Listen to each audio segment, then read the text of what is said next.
Donc, ma question est la suivante. Un professeur de philosophie suppose que les commentaires qu'il fournit sur la première dissertation aident les étudiants à améliorer leurs notes pour la deuxième dissertation.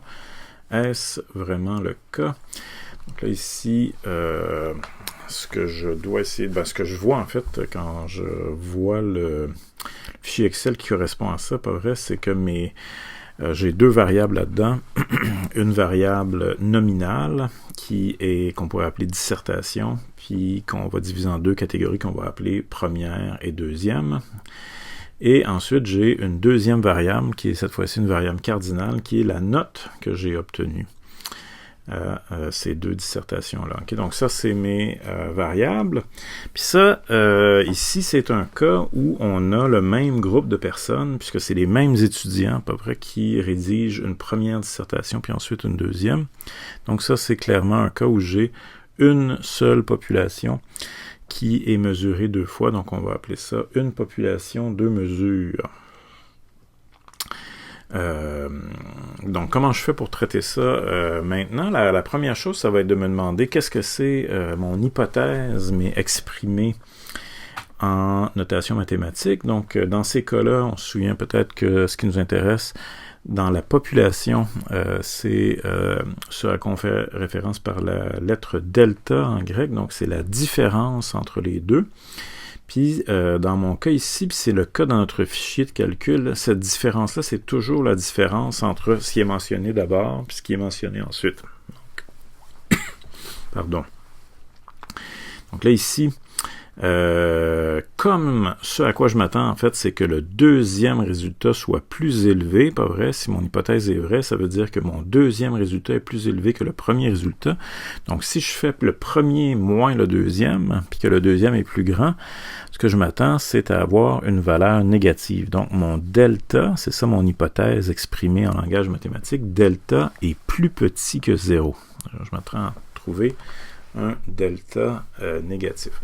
Donc là, je vais faire les étapes habituelles, c'est-à-dire que je vais pas mal laisser Excel faire les étapes pour moi, mais les questions que je me pose, c'est est-ce que mon hypothèse, donc que delta est plus petit que 0, est vérifiée dans l'échantillon? Si c'est le cas, est-ce que je peux généraliser à la population? Puis en termes d'intervalle de confiance, qu'est-ce qu'on pourrait dire à propos de la différence entre les deux dissertations au niveau de la population? Qu'est-ce que ce serait donc cette différence-là au niveau de la population?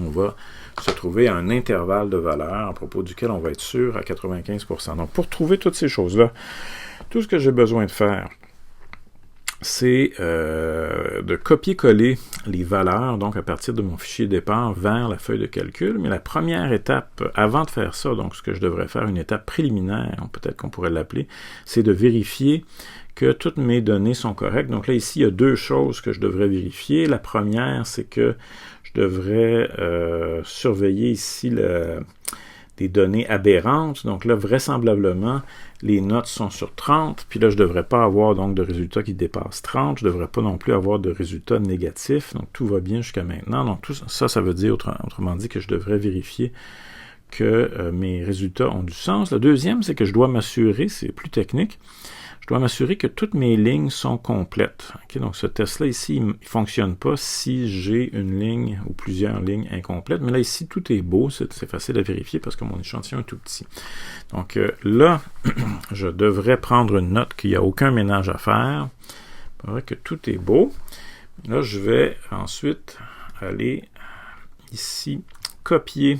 Là, je fais commande C parce que je suis sur un Mac, mais on s'arrange comme un peu pour copier les résultats de la feuille de calcul originale. Moi, j'aime bien conserver ici mes fonds jaunes, donc je vais aller faire un paste special pour avoir des values. Puis là, vous voyez que ça commence à se peupler, mais on ne peut rien dire encore tant qu'on n'a pas été chercher ma deuxième colonne de chiffres. Donc là, ici, je vais aller chercher ça. Puis, je vais l'appeler ici encore values. Puis là, bon, qu'est-ce qu'on voit? On voit donc les notes pour la première mesure, les notes pour la deuxième mesure, la différence entre les deux. Donc là, ici, j'ai beaucoup de chiffres négatifs, donc ça avance bien.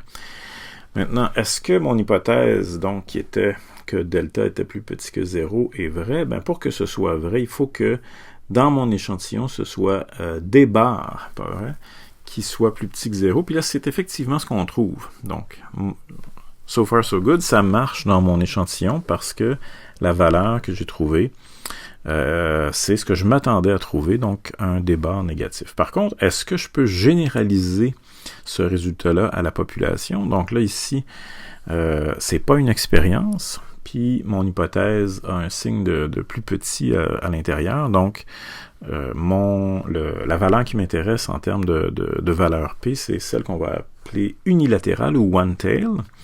Puis ici, dans les fichiers de calcul, donc si c'est bon, c'est-à-dire que si c'était plus petit que 0,05, ça apparaîtrait en vert. Mais si c'est égal ou plus grand que 0,05, on ne peut pas généraliser. Puis dans ces cas-là, les résultats apparaissent en rouge.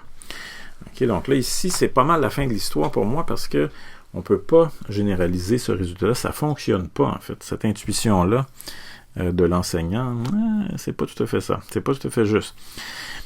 Si ça avait été plus intéressant ici, bien, on aurait pu aller chercher, c'est pas qu'on ne peut pas aller chercher l'intervalle de confiance en fait, mais quand c'est pas statistiquement significatif, votre intervalle de confiance va systématiquement inclure le 0. Okay? Puis ça veut dire que ça se pourrait dans la population qu'il n'y ait pas de différence entre les deux mesures. Puis c'est pour ça qu'on dit aussi que c'est pas statistiquement significatif. Donc là ici, la façon d'interpréter ces résultats-là, c'est toujours la même idée, c'est que la différence dans la population, je ne sais pas exactement c'est quoi, mais je peux dire avec 95% de certitude que c'est moins 0,436 plus ou moins ma marge d'erreur ici qui est 1.11. Puis ça veut dire que le vrai chiffre dans la population a 95% de chances de se retrouver entre moins 1.55 et 0,68. Okay, donc, le vrai chiffre dans la population a 95% de chances de se trouver dans ces valeurs-là, mais ça pourrait inclure, comme je l'ai dit tout à l'heure, 0. Donc, ça veut dire que ça se pourrait qu'il n'y ait pas de différence entre les deux valeurs. Donc, c'est pas plus compliqué que ça d'utiliser ces chiffriers-là. C'est vraiment une question de rentrer nos chiffres comme il faut, puis ensuite d'interpréter les données. Alors, voilà pour une population de variables.